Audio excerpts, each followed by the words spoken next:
Salut à tous, vlog Vie ma vie. Aujourd'hui, on part sur une prestation lumière sur un concert de gospel. Je vous emmène avec moi. On est parti.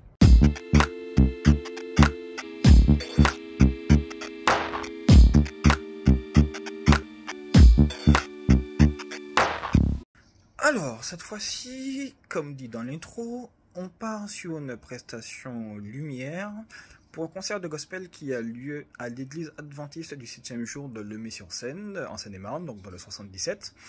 Et l'idée, c'est de faire une petite config lumière scénique un peu sympa. Alors, petit point matos, je vais travailler avec des P3 Vision. J'aurai également un Q8 et un P6. Tout ça de chez SGM Lighting. P3 Vision qui seront d'ailleurs bientôt disponibles dans le parc locatif de RS Production. Donc pour RS Location, on en reparlera très bientôt. Niveau pilotage lumière, donc c'est du pilotage fait en DMX hein, forcément parce que c'est de la lumière scénique. Et je ne vais pas travailler avec une console lumière. Je vais travailler avec le logiciel Pro DMX de chez Chromatech avec une interface USB DMX de un univers. Il s'agit du LP512, donc connecté d'un côté en USB et de l'autre en DMX. Ça fait exactement le même travail qu'une console lumière, mais depuis un ordinateur. Donc là, la première étape consiste à vérifier un peu le matériel, histoire de s'assurer que tout est en ordre, les versions des firmware des différents projecteurs. Et après, on va se mettre sur l'ordi pour commencer un petit peu la programmation. Donc, voici les bébés. Donc là, il s'agit des P3 Vision. Pour le moment, je n'ai pas encore sorti ni le Q8 ni le P6. Donc, j'ai deux P3 Vision ici. J'en ai deux là, j'en ai encore deux autres derrière. Donc, en tout, je vais utiliser 6 P3 Vision.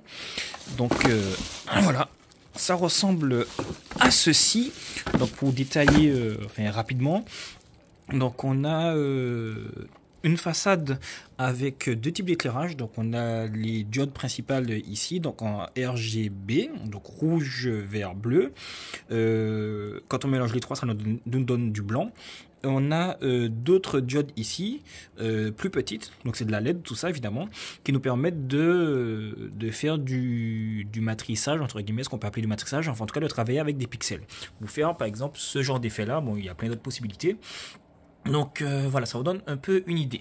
Sachant que la façade avant du P3 est séparée également en trois, en tout cas peut être séparée en trois parce qu'il y a différents modes de fonctionnement sur la machine.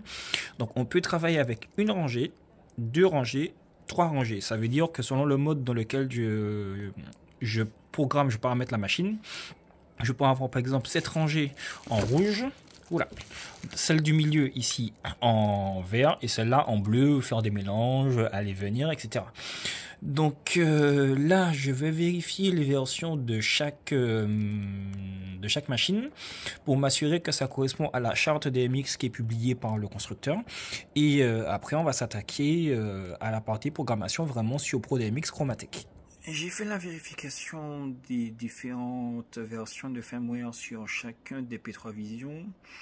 Alors sur les 6, j'en ai un qui a une ancienne version du firmware, donc les canaux ne correspondent pas totalement, enfin les modes en tout cas, ne correspondent pas à la charte qui est publiée par le constructeur. Donc ça contrarie un peu mes plans, mais bon c'est pas grave, je vais trouver une solution dans mon implantation. Ouais non, je peux même pas faire un 2-2 en milieu. Bon, il faudrait que je vois. Parce que je pourrais pas avoir exactement les mêmes animations, enfin, faire des effets comme je voulais. Je vais réfléchir à comment je vais faire mon implantation. Mais dans tous les cas, on va trouver une solution. Donc voilà, j'ai pas filmé la partie vérification des firmware parce que bon, franchement, c'est la partie un peu relou et c'est pas forcément très passionnant. Par contre, je voulais vous montrer ceci. Donc voici le fameux boîtier qui fait l'interface entre mon ordinateur et les projecteurs. Donc il s'agit du LP512 de chez Chromatech, donc interface USB DMX comme je vous l'ai dit précédemment. Donc d'un côté, j'ai un port USB relié à mon ordi et de l'autre côté, j'ai une sortie DMX au format XLR 3 broches. Oui, donc là, celui-là, il s'est allumé parce que j'ai débranché le DMX. Et voilà. Donc, je vais rebrancher ça tranquillement. Voilà, c'est dedans. Et entre l'interface USB DMX et les projecteurs, donc P3, etc. J'ai un petit adaptateur parce que eux, c'est, donc je vais vous montrer, voilà. Là, c'est de l'XLR 5 broches, donc vraiment pour le DMX. Du coup, là, j'ai un adaptateur 3 vers 5 qui me permet d'attaquer mes projets en DMX. Donc voilà, là je viens de télécharger la charte DMX, en gros le manuel. Donc il y a quelques infos sur le projet, mais ce qui m'intéresse vraiment c'est la partie DMX chart. Donc une charte DMX c'est quoi? En fait, comme je l'avais expliqué dans un vlog précédent, le DMX c'est un protocole de communication qui permet de communiquer avec des projecteurs via soit une console ou une interface USB DMX à partir d'un logiciel de pilotage. L'idée c'est d'avoir un canal qui correspond à une information. Donc là par exemple si je rentre le projecteur en mode 7 canaux, le canal numéro 1 va correspondre à la lumière rouge, le 2 au vert, le 3 au bleu, etc. etc. Sachant que certains projecteurs, comme notamment les P3 Vision, ont plusieurs modes.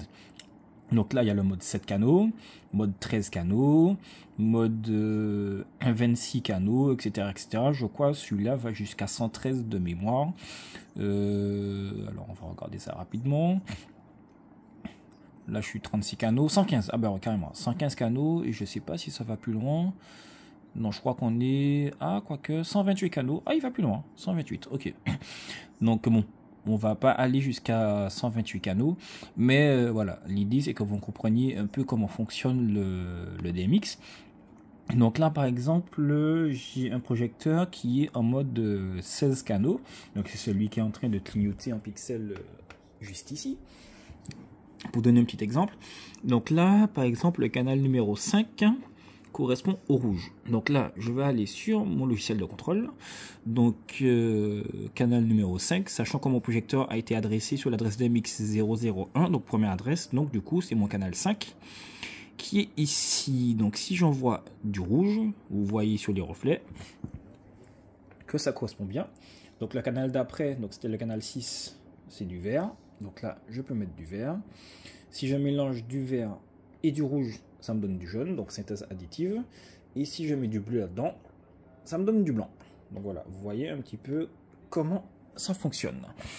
Donc le logiciel, c'est le suivant. Donc j'ai tous mes curseurs qui me permettent de piloter tous les appareils que je vais adresser de 001 jusqu'à 512. C'est ce qu'on appelle un univers DMX, c'est-à-dire qu'un univers à 512 canaux.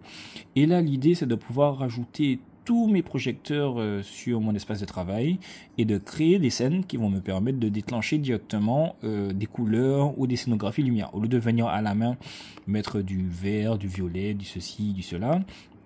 Voilà, donc, ah oui, j'ai pas ouvert le pixel. Bon, on va le faire comme ça. L'idée, c'est de faire directement des scènes et des effets, comme ce qu'on voit ici, pour faire des vagues de couleurs, du stroboscope, etc. etc.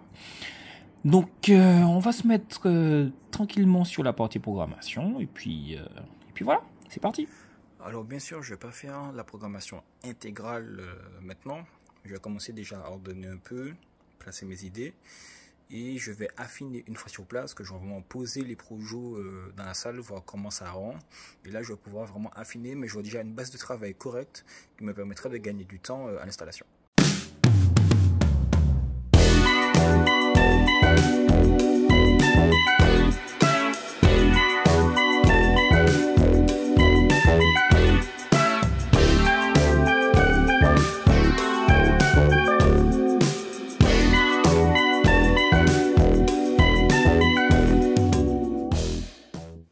Maintenant que je me suis occupé des P3 Vision, je vais m'occuper du Q8 et du P6. Alors, comme pour les P3, je ne vais pas faire toute la programmation maintenant, mais au moins je vais regarder dans quel mode je vais les utiliser à partir des informations des différentes chartes DMX. Comme ça, je vais au moins les rajouter à mon patch. Ça va me permettre de sauvegarder mon show. Et une fois sur place, une fois l'implantation faite, je vais pouvoir affiner vraiment ma programmation, gérer mes scènes, mes couleurs, mes intensités, etc. Ça y est, j'ai fini de mettre de l'ordre dans mon projet. Donc pour vous donner un ordre d'idée sur l'implantation, donc ici et ici, donc là j'ai le fameux P6 et là j'ai le Q8. Et tout le reste, ce sont les P3 Vision. Donc ici et là, enfin ces quatre là en fait. Ce sont des P3 Vision que je vais utiliser en mode 16 canaux. Et là, j'ai deux P3 Vision que je vais utiliser en mode 13 canaux. Donc j'ai commencé à faire quelques scènes un peu basiques. Mais voilà, comme je vous l'ai dit, je vais finaliser le tout sur place. Et côté paperasse, attends, on va éloigner le verre Toplux Peppa Pig de mon fils. Alors, j'ai imprimé les chartes DMX dont j'aurai besoin, en l'occurrence celle du Q8 que je vais utiliser en mode 10 canaux plus stroboscope. J'ai celle du P6 que je vais utiliser en mode 10 canaux. Et j'ai imprimé deux fois le P3 parce que le P3, il y en a deux que je vais utiliser en mode 16 canaux. 4 du moins que je vais utiliser en mode 16 canaux. Et il y en a deux autres que je vais utiliser en mode 13 canaux. Du coup, ça me permettra, quand je ferai ma programmation, de me retrouver au niveau des canaux. Donc, je sais que, par exemple, en mode 13 canaux avec les P3 Vision, je sais que sur le canal 4, j'ai du rouge. Alors qu'en mode 16 canaux, toujours sur les P3, le canal 4, ici, c'est un canal d'effet. Et j'ai un dernier document que j'ai imprimé, donc c'est mon patch DMX, donc avec mes 8 projets, donc P3 Vision 16 canaux, P3 Vision 13 canaux, P3 Vision encore 16 canaux, un P6 en 10 canaux, et un Q8 en 10 canaux, qui seront adressés respectivement en 1, 17, 33, 46, etc. etc. Du coup, une fois que j'aurai posé mes machines sur place, je saurai exactement qui adresser à quelle adresse, cela va de soi, adresser à quelle adresse, oui, logique, et qui mettre en quel mode d'utilisation en termes de canaux. Voilà, bon, bonne chose de faite, mon patch est fait, ma paperasse est prête, etc. Je vais ranger le matériel et on se retrouve le jour J pour l'installation et l'exploitation. Ok, jour J, jour de prestation, je suis arrivé sur place, on va décharger la voiture. Et on va procéder à la mise en place. Ok, ça y est, le matos est déchargé. Maintenant, on va procéder à l'installation, la mise en place. Go time lapse.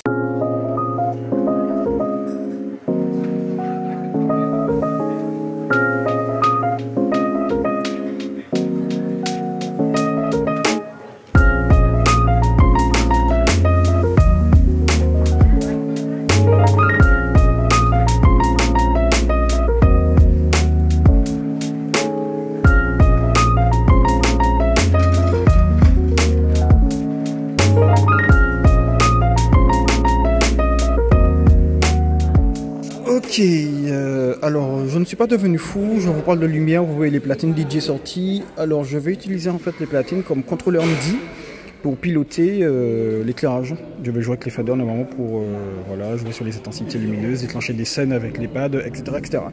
Donc ce soir je ne vais pas mixer, mais ça va me permettre de mixer la lumière, on va dire ça comme ça.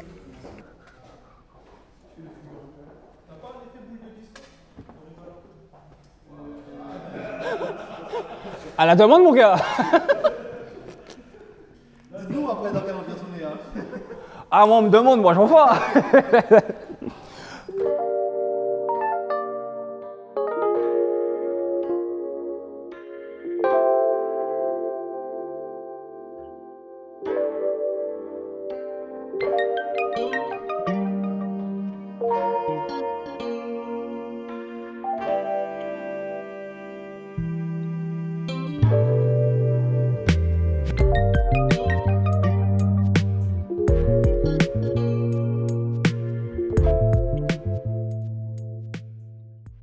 Je me suis mis dans une petite salle à part pour qu'on puisse discuter tranquillement, parce qu'il y a les balances qui sont en cours, donc ça sera compliqué de s'entendre.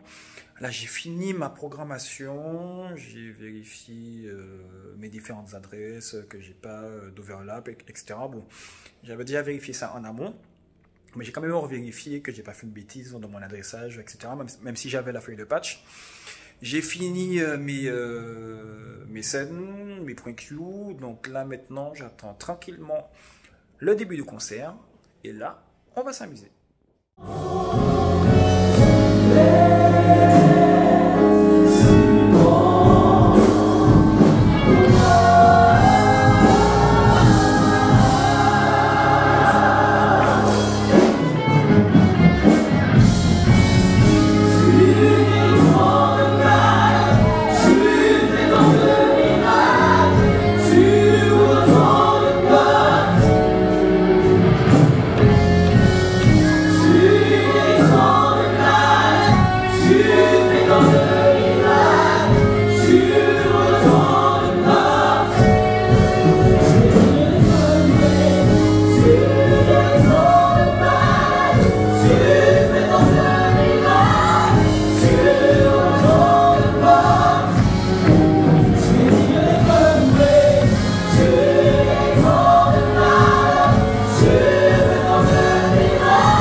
fin du concert, ça s'est bien passé dans l'ensemble, c'était cool. Maintenant, l'étape la moins fun, le décablage, je vais vous épargner ça. En tout cas, j'espère que ce vlog vous a plu encore une fois. Et on se donne rendez-vous au prochain épisode où vous pourrez toujours continuer à vivre ma vie. Salut, salut!